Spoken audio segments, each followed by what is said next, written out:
balik dinding kokoh Pengadilan Militer 315 Kupang, sebuah drama kelam perlahan terkuak.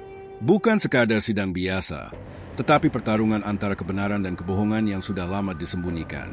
4 prajurit muda duduk sebagai terdakwa dalam kasus penganiayaan yang berujung kematian Prada Laki. Tetapi semakin sidang berjalan, semakin banyak kejanggalan yang muncul. Auditor militer yang terkenal tak kenal ampun, Mayor Chandra, menggiring mereka ke pojok terdalam. Pengakuan mabuk yang dulu dianggap ringan kini berubah menjadi lubang yang semakin menelan mereka. Setiap sidang menghadirkan fakta baru, tekanan, ancaman, bahkan perintah tersembunyi dari sosok yang lebih tinggi dari mereka. Apakah 4 terdakwa ini benar-benar pelaku utama? Ataukah mereka hanya pion dalam permainan gelap di dalam satuan?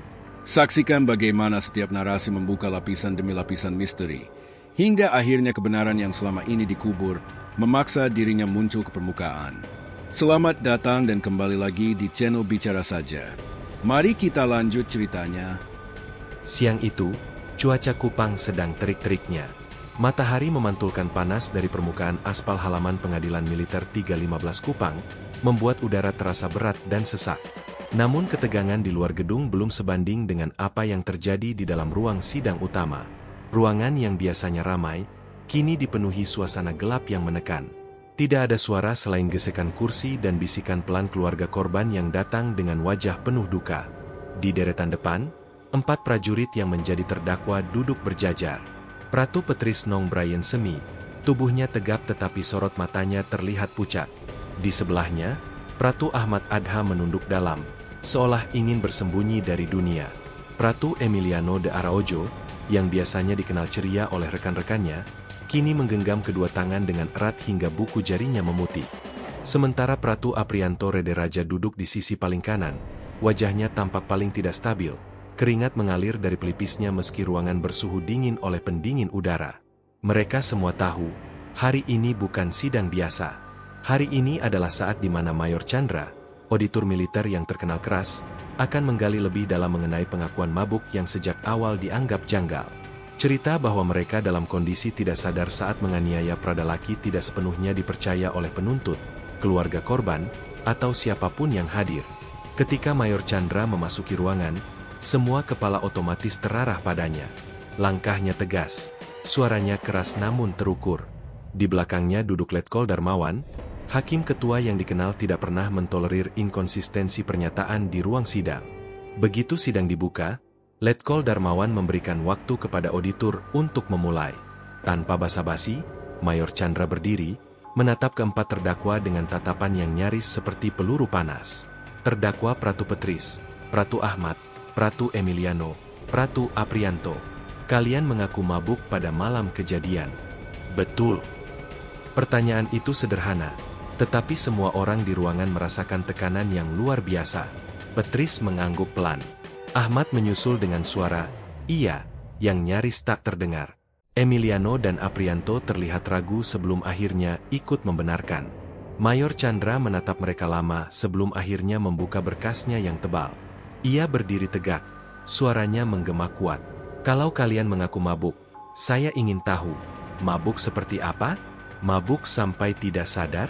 Atau mabuk tapi masih bisa membedakan mana teman dan mana sasaran pukulan? Pertanyaan itu menghantam seperti pukulan keras ke meja. Ruangan membeku. Petris mengangkat wajahnya sedikit, tetapi seketika kembali menunduk. Ahmad tampak menelan ludah berkali-kali. Emiliano memejamkan mata seolah ingin lari dari situasi itu, sementara tangan Aprianto mulai bergetar. Mayor Chandra melanjutkan, kali ini suaranya lebih dalam dan menekankan setiap kata. 4 orang prajurit, 1 korban. Kalian bilang mabuk, tetapi saksi mengatakan kalian masih bisa berdiri stabil. Masih bisa bicara jelas. Masih bisa mengejar korban. Dan luka pada tubuh Prada Laki menunjukkan pukulan bertubi-tubi dengan tenaga penuh. Jadi saya bertanya lagi, mabuk seperti apa? Tidak ada respons. Yang terdengar hanya suara jam dinding yang berdetak lambat. Untuk pertama kalinya sejak sidang dimulai, Letkol Darmawan ikut angkat bicara. Terdakwa, kalian dalam ruang sidang militer. Jawaban kalian akan menentukan masa depan kalian. Jadi jangan berpikir untuk bersembunyi di balik alasan mabuk. Kini mata semua orang tertuju pada Petris, sebagai terdakwa senior di antara mereka. Petris menarik napas panjang. Suaranya bergetar saat ia berkata, "Kami memang minum, Yang Mulia. Tapi..." Mayor Chandra langsung memotong tanpa menunggu kalimat itu selesai. "Minum apa? Berapa banyak? Siapa yang mulai memukul duluan? Dan mengapa kalian terus memukul bahkan setelah Pradalaki tersungkur?" Pertanyaan bertubi-tubi itu membuat Petris terdiam. Ahmad meliriknya, berharap ia bisa menjawab.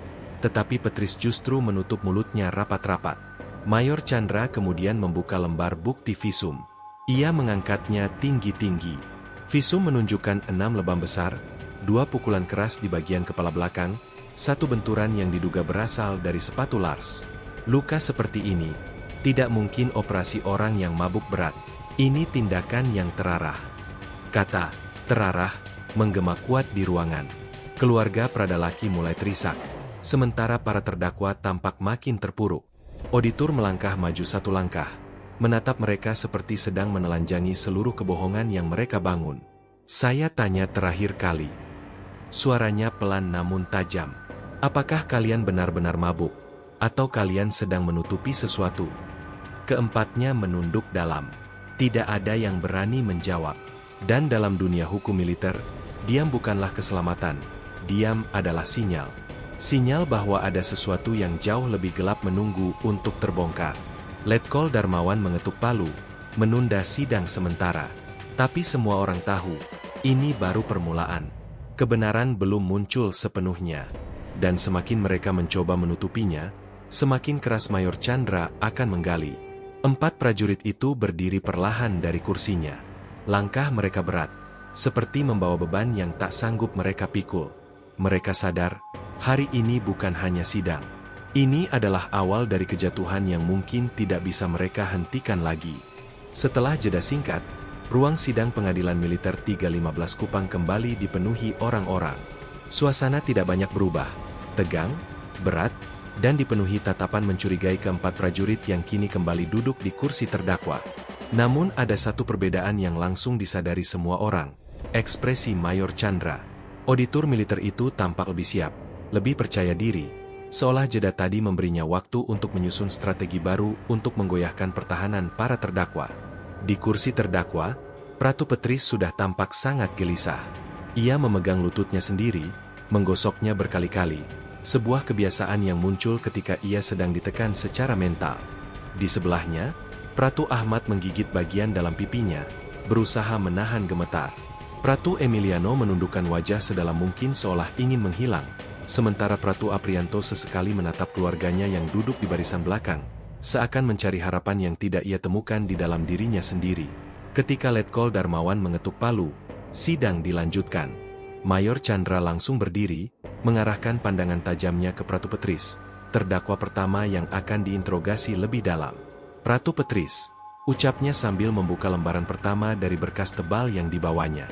"Dalam berita acara pemeriksaan, kamu mengatakan bahwa malam itu kalian minum hingga mabuk berat. Tapi saksi A, B, dan C menyatakan kamu masih dapat berjalan lurus tanpa oleng. Bahkan kamu masih bisa mengejar Pradalaki sejauh hampir 5 meter. Bagaimana mungkin orang mabuk berat dapat melakukan itu?" Tatapan seluruh ruangan tertuju pada Petris. Lelaki itu mengangkat wajahnya perlahan, menunjukkan mata yang mengandung ketakutan. Ia berusaha tersenyum kecil untuk menutupi kegelisahannya, tetapi senyum itu tampak lebih seperti ekspresi putus asa. "Itu, saya tidak ingat jelas, Yang Mulia," jawabnya dengan suara gemetar. Mayor Chandra memajukan tubuhnya sedikit, menyerang tanpa memberi ruang bernapas. "Tidak ingat? Atau tidak mau mengingat?" Pertanyaan itu memantul berkali-kali di dalam ruangan. Bahkan hakim dan panitera pun berhenti bergerak sesaat. Petris tergagap. Dadanya naik turun cepat.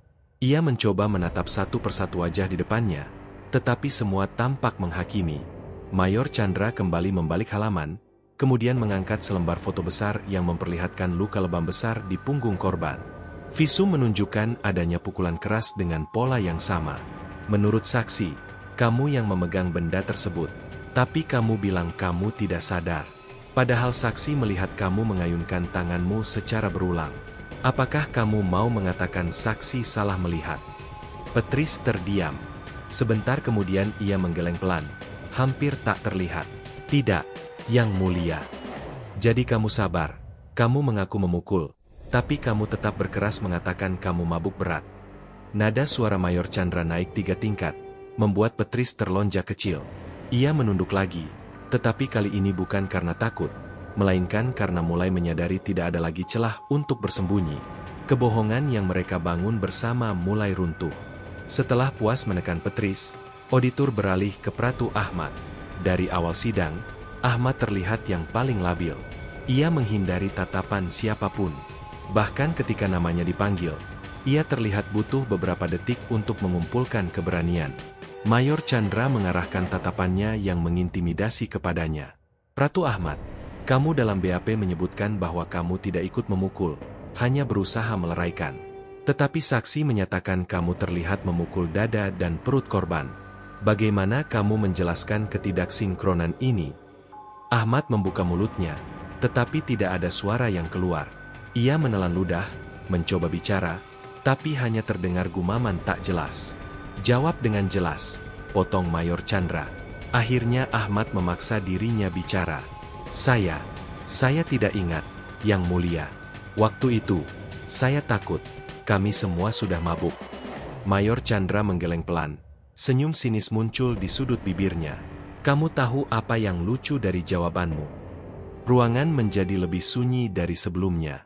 Kamu mengatakan tidak ingat. Tapi saksi melihat kamu menghampiri, menarik kerah korban, lalu memukul 2 kali ke arah perut. Apakah kamu pikir orang mabuk bisa melakukan tindakan yang berurutan seperti itu? Ahmad tidak menjawab. Ia menggigit bibirnya begitu keras sampai darah nyaris keluar. Sementara itu, perhatian bergeser kepada Pratu Emiliano. Auditor kini memandangnya dengan tatapan mencermati seorang pembohong yang hanya menunggu waktu untuk terpojok. Pratu Emiliano de Araujo, ujar Mayor Chandra.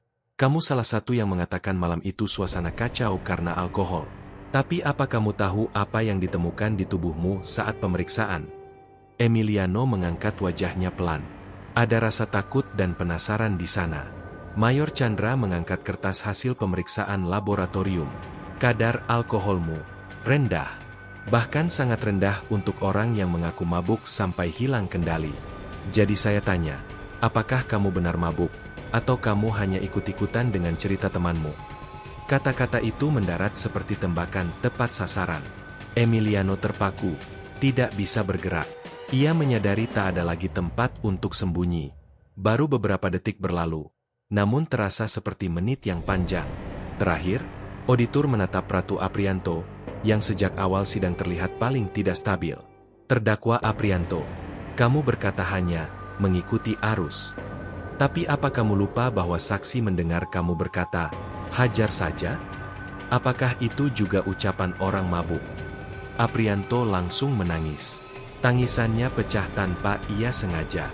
Ruangan bergemuruh dengan desahan kaget dan bisikan kecil. Namun Mayor Chandra tidak terpengaruh sama sekali. Ia tetap berdiri tegak, tidak menunjukkan empati. Kalian semua sedang menyembunyikan sesuatu. Cerita kalian tidak sinkron. Dan ingat, semakin kalian berbohong, semakin berat hukuman yang menanti. Kata-kata itu jatuh seperti palu yang lebih berat dari palu hakim. Keempat terdakwa terlihat seperti prajurit yang sudah kehilangan seluruh kekuatan untuk berdiri. Ketika Letkol Darmawan akhirnya menunda sidang kembali, semua orang di ruangan tahu, pengakuan mabuk bukan lagi perisai, tetapi lubang yang akan menenggelamkan mereka satu persatu. Pukul 2 siang, ruang sidang pengadilan militer 315 Kupang kembali dipenuhi orang-orang. Suasana jauh lebih mencekam daripada sesi sebelumnya. Seolah seluruh ruangan menunggu sesuatu yang lebih besar terungkap. Tidak ada yang bicara. Tidak ada yang berani bergerak terlalu banyak. Semua menahan napas ketika Letkol Darmawan memasuki ruangan diikuti Mayor Chandra, yang wajahnya kini tampak jauh lebih dingin. Keempat terdakwa, Pratu Petris, Pratu Ahmad, Pratu Emiliano, dan Pratu Aprianto, kembali duduk berjajar. Namun kali ini, perubahan besar terlihat jelas. Mereka tidak hanya gelisah. Mereka takut. Takut bukan hanya pada ancaman hukuman yang menunggu, tetapi takut pada sesuatu yang lebih dalam. kemungkinan bahwa seluruh cerita yang mereka sepakati bersama akan runtuh di hari ini. Mayor Chandra memulai tanpa basa-basi. Sidang dilanjutkan dengan pemeriksaan lanjutan terhadap fakta-fakta baru, ucapnya. Suaranya tegas, menusuk seperti pisau. Saya akan mulai dengan sesuatu yang mungkin membuat kalian berpikir ulang tentang pengakuan mabuk. Tangannya meraih sebuah map berwarna coklat. Ia membuka lembar demi lembar, kemudian menepuknya ringan. Kami telah mendapatkan rekaman CCTV dari area kantin Yonif tempat kalian minum sebelum kejadian. Seruan kecil terdengar dari barisan penonton. Keempat terdakwa kontan menegang. Dalam rekaman tersebut, lanjutnya, terlihat kalian minum. Ya, itu benar. Tapi kami tidak melihat tanda-tanda kalian kehilangan keseimbangan. Tidak ada muntah, tidak ada bicara meracau. Bahkan, ia berhenti sejenak, menatap satu persatu terdakwa dengan tatapan yang membuat tubuh mereka mengecil. Bahkan kalian terlihat sedang berdiskusi dengan nada serius sebelum meninggalkan kantin. Ratu Petris memejamkan mata keras-keras. Ahmad menunduk lebih dalam. Emiliano mencengkeram kursinya sekuat mungkin, sementara Aprianto mulai bergetar. Letkol Darmawan mengerutkan dahi. Ada bukti rekaman seperti itu. Mayor Chandra mengangguk. Ya, Yang Mulia. Rekaman sudah kami amankan. Lalu ia menatap empat terdakwa lagi. Jadi, saya tanya kembali. Apakah kalian benar-benar mabuk? Atau kalian sedang menyusun sesuatu malam itu? Ruangan seketika menjadi seperti ruang hampa. Semua suara lenyap. Namun auditor tidak berhenti di situ. Ia mengambil lembar berikutnya. Selain itu, petugas jaga yang ada di pos depan kesatrian melihat kalian berjalan cepat menuju barak belakang. Bukan oleng, bukan tersandung, tapi berjalan seperti orang sedang mengejar sesuatu. Ia mendekat ke meja terdakwa, menundukkan tubuhnya sedikit. Kemana kalian waktu itu? Dan mengapa kalian terlihat sangat sadar untuk orang yang mengaku mabuk berat? Tidak ada yang menjawab. Ratu Ahmad, panggilnya dengan suara datar. Ahmad mengangkat wajah dengan mata memerah dan basah. Ya, Yang Mulia, gumamnya lemah. Dalam BAP, kamu mengatakan bahwa kalian hanya berniat menegur Pradalaki karena ada masalah kecil sehari sebelumnya. Tapi saksi mengatakan kalian membawa benda panjang seperti kayu atau pipa kecil. Bagaimana kamu menjelaskan itu? Ahmad langsung terdiam. Mulutnya terbuka tapi tidak ada suara. Ia seperti kehilangan kemampuan bicara. Saya tanya lagi, tekan Mayor Chandra. Apakah kalian berniat menegur? Atau kalian sudah mempersiapkan aksi kekerasan itu? Ratu Ahmad mulai menangis tanpa suara. Tubuhnya gemetar. Tapi auditor tidak menunjukkan belas kasihan sama sekali. Giliran Petris dipanggil berikutnya. Ratu Petris, ucap Mayor Chandra. Menurut hasil pemeriksaan, terdapat luka kecil di buku jarimu. Luka ini, menurut tim forensik, merupakan luka yang biasanya muncul akibat memukul objek keras. Petris spontan menarik tangannya dari pangkuan, menyembunyikannya. Jika kamu mengaku mabuk dan tidak ingat, mengapa tubuhmu menunjukkan bekas yang sesuai dengan pukulan? Tidak ada jawaban. Lebih jauh lagi. Mayor Chandra membuka foto lain. Pada pukul 1.04 dini hari, salah satu saksi mendengar kalian berteriak, "Sudah, jangan sampai bangun lagi." Apakah itu kalimat orang mabuk yang tidak sadar apa yang ia lakukan? Tegang. Sangat tegang. Keluarga korban di belakang mulai menangis. Suara seseorang berbisik, "Astaga, laki," terdengar lirih memenuhi ruangan. Kini giliran Emiliano yang dipanggil. "Ratu Emiliano de Araujo," kata auditor. "Kamu mengatakan hanya mengikuti arus." Emiliano mengangguk cepat, seperti seseorang yang ingin menyelesaikan mimpi buruk secepat mungkin. "Baik." Mayor Chandra mengambil kertas lain. "Di ponselmu, ditemukan pesan singkat yang kamu kirim ke rekanmu. Nanti malam kita habisi saja, biar kapok." Ruangan langsung ribut. Bahkan hakim terperanjat. Emiliano terpukul hebat. Tubuhnya lunglai. Napasnya tersengal. "Itu hanya emosi sesaat, Yang Mulia. Saya tidak benar-benar berniat." "Tapi kamu tetap datang malam itu," potong Mayor Chandra tajam. "Dan korban tetap mengalami penganiayaan berat. Terakhir, giliran Aprianto, yang sejak narasi sebelumnya sudah terlihat paling hancur mentalnya. Ratu Aprianto Rede Raja, sebut auditor dengan nada tajam namun tenang. Kamu berkata bahwa kamu hanya ikut-ikutan. Aprianto mengangguk pelan, tapi tangannya gemetar keras. Namun saksi mendengar kamu berkata, jangan kasih ampun. Itu ucapan orang yang ikut-ikutan? Atau ucapan orang yang terlibat penuh? Aprianto langsung menutup wajahnya. Tangisnya pecah keras, menggema ke seluruh ruangan. Yang mulia, saya salah, serunya. Namun Mayor Chandra belum selesai.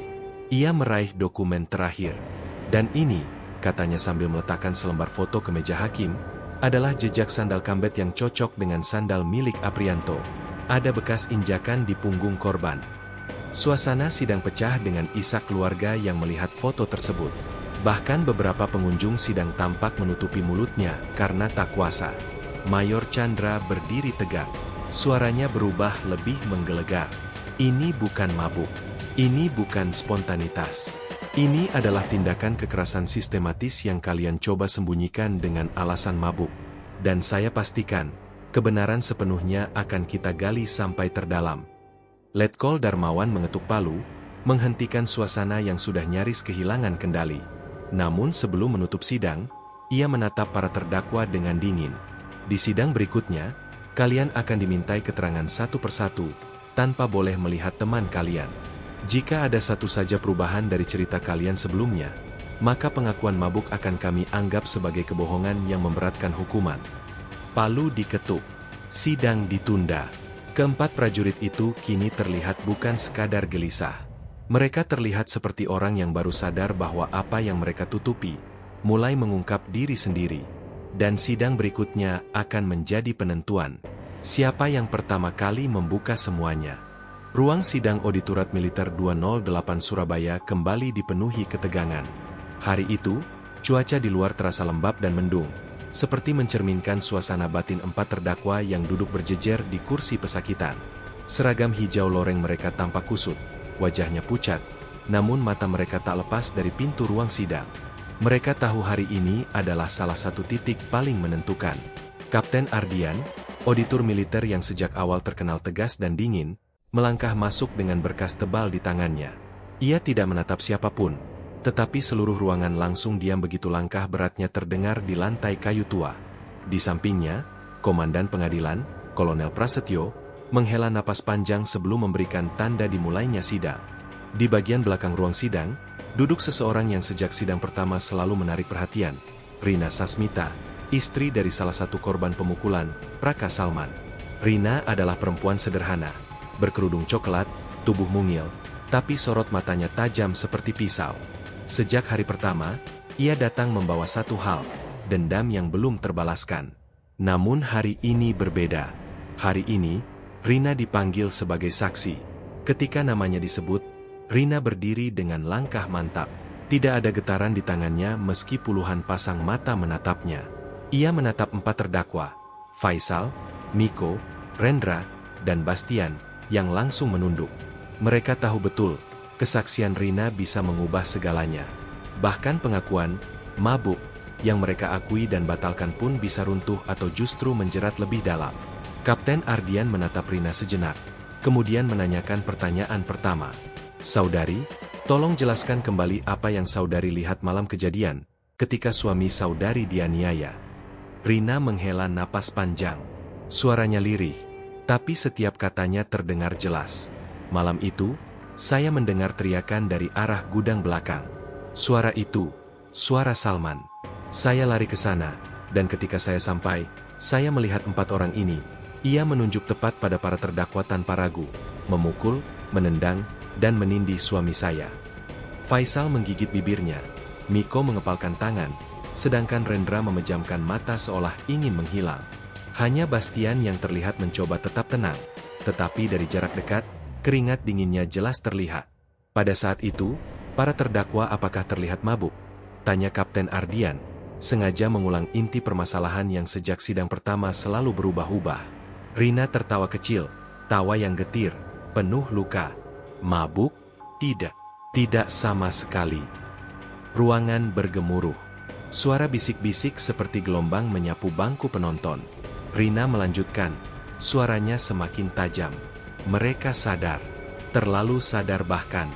Mereka tahu apa yang mereka lakukan karena sebelum memukul suami saya jelas mendengar salah satu dari mereka berkata, "Biar kapok, biar tahu rasa."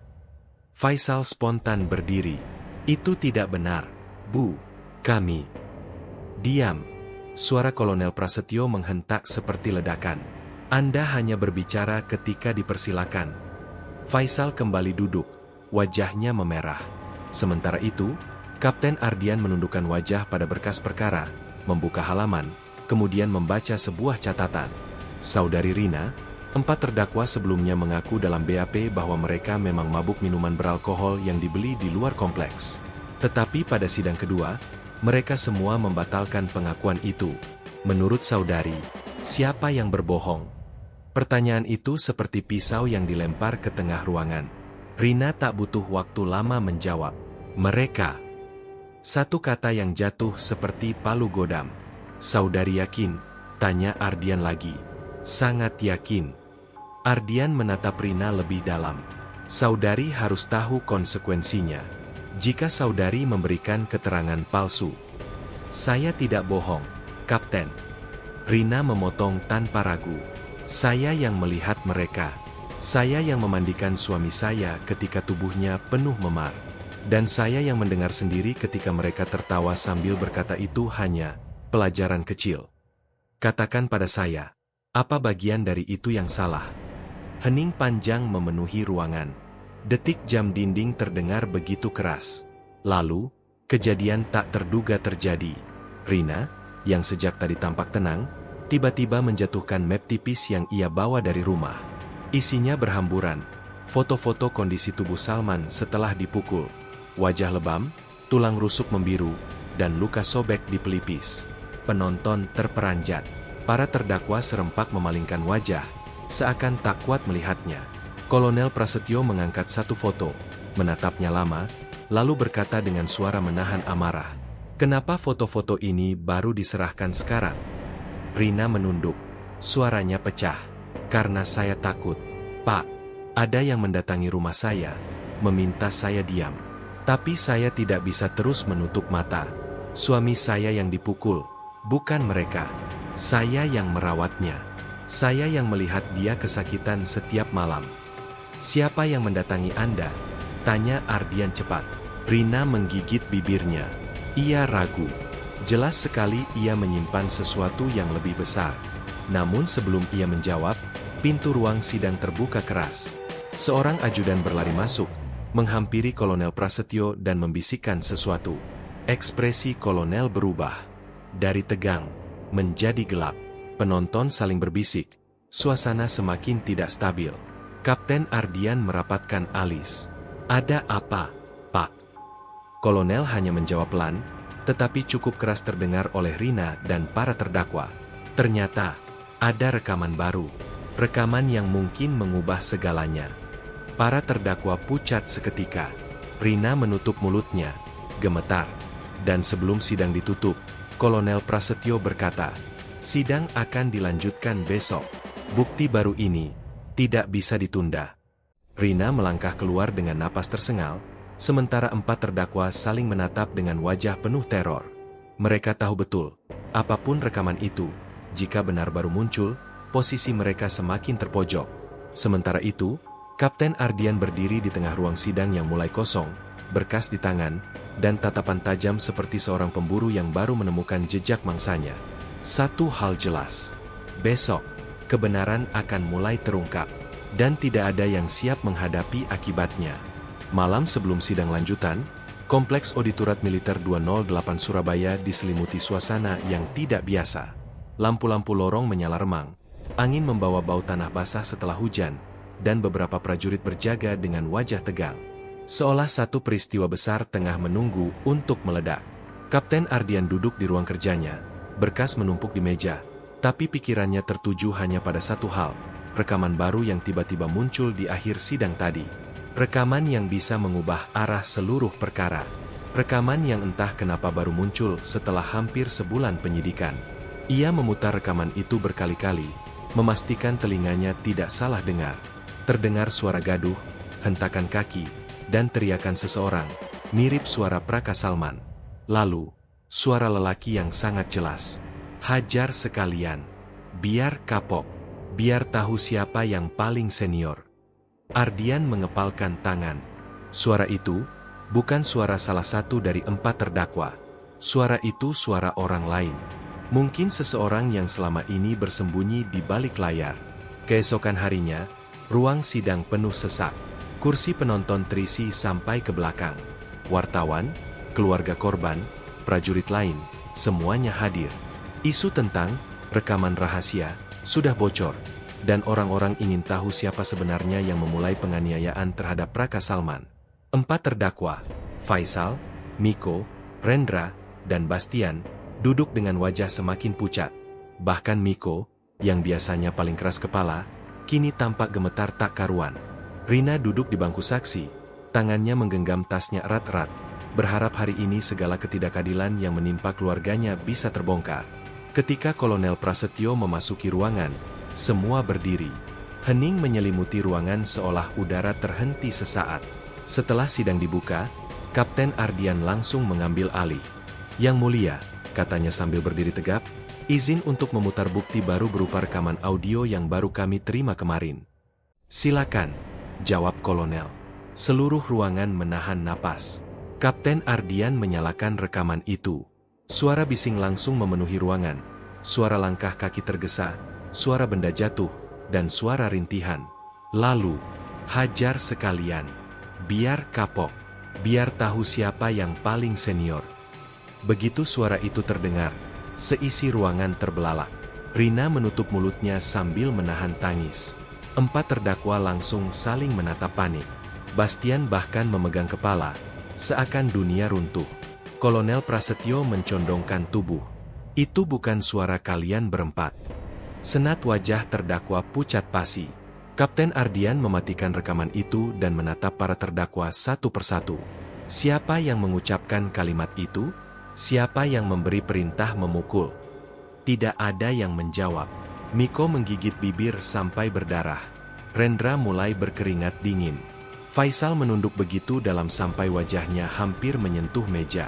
Sedangkan Bastian, air mata mulai mengalir tanpa ia sadari. Ardian menggebrak meja. "Siapa yang memerintahkan kalian memukuli Praka Salman?" Bastian terlonjak. Suaranya pecah. "Bukan kami yang mulai, Pak." Ruang sidang meledak dalam keributan kecil. Kolonel mengetukkan palu. "Diam." Ardian menatap Bastian dengan tajam. "Jelaskan." Bastian bergetar. Kedua tangannya saling meremas. Kami tidak pernah berniat memukul Salman sekeras itu, Pak. Kami hanya ikut-ikutan." Rina memejamkan mata, kesal tapi juga bingung. "Kalau begitu," lanjut Ardian, "siapa pemimpin kalian? Siapa yang memberi komando?" Keheningan panjang menggantung. Faisal, terdakwa tertua, akhirnya mengangkat wajahnya. Rahangnya mengeras, matanya memerah. "Pak, kalau saya ngomong, saya habis." "Justru kalau tidak bicara, kalian semua habis," jawab Ardian dingin. Faisal menelan ludah, lalu berkata lirih, "Itu suara Sersan Jaya, Pak." Rina terperanjat. Penonton langsung ribut. Kolonel Prasetyo berdiri dari kursinya. "Sersan Jaya? Kepala regu kalian." Faisal mengangguk pelan. Kapten Ardian langsung mengambil berkas tambahan yang ia simpan. "Yang mulia, kami juga menemukan bukti tambahan berupa rekaman CCTV gudang pojok yang sebelumnya dinyatakan rusak. Video itu menunjukkan seseorang yang sangat mirip Sersan Jaya memasuki area sebelum kejadian." Detak jantung ruangan berubah. Ada sesuatu besar yang selama ini ditutup-tutupi. Sementara itu, para terdakwa makin terbuka. Rendra akhirnya bicara. "Kami awalnya duduk di pos, Pak. Lalu Sersan Jaya datang bawa minuman. Katanya, buat hilang penat. Kami cuma minum sedikit. Setelah itu dia bilang ada anggota yang kurang ajar dan harus dikasih pelajaran." Miko mengangguk. "Dia yang pertama marah-marah, Pak. Dia yang seret Salman duluan." Lalu kenapa kalian ikut memukul? Tanya Ardian tajam. Bastian meletakkan wajahnya di kedua telapak tangan. Karena dia atasan kami. Pak, dia bilang kalau kami tidak ikut, kami dianggap pembangkang. Kami takut. Suasana berubah drastis. Kesaksian mereka membuat alur kasus benar-benar bergeser. Rina merasa dadanya naik turun cepat. Ia marah, tapi juga terkejut. Selama ini ia membenci 4 prajurit itu, namun kenyataannya lebih rumit. Kapten Ardian menatap mereka lama. Jadi, kalian memalsukan pengakuan mabuk untuk melindungi Sersan Jaya. Faisal mengangguk lemah. Dia yang menyuruh kami, Pak. Kolonel Prasetyo memukul meja dengan keras. Kenapa tidak dari awal kalian ungkapkan? Faisal gemetar. Karena, setelah kejadian, Sersan Jaya datang ke barak kami. Dia bilang kalau kami buka suara, keluarga kami yang kena. Rina menutup mulutnya. Matanya membesar. Dia mendatangi rumah saya juga, bisiknya lirih. Dia bilang saya harus diam. Ardian tercengang. Kenapa baru sekarang Anda akui? Karena, rekaman itu, Pak, sudah tidak ada lagi yang bisa kami tutupi. Kolonel Prasetyo menarik napas panjang, lalu berkata, mulai detik ini, auditor akan membuka penyidikan baru terhadap Sersan Jaya. Dan untuk kalian berempat, hukuman kalian akan dipertimbangkan ulang berdasarkan fakta baru. Faisal menangis. Bukan menangis lega, tapi menangis karena beban besar akhirnya pecah. Di bangku saksi, Rina duduk terdiam. Ada kemarahan, ada kelegaan, ada kebingungan. Tapi satu hal pasti, hari ini kebenaran mulai menemukan jalannya. Kapten Ardian menutup berkas. Sidang ditunda sampai penyidikan tambahan selesai. Namun sebelum semua orang meninggalkan ruangan, pintu terbuka keras. 2 anggota polisi militer masuk dengan wajah serius. Di antara mereka, berjalan seseorang dengan tangan di borgol. Sersan Jaya. Ruang sidang langsung hening membeku. Bahkan sebelum babak baru dimulai, ia sudah jatuh.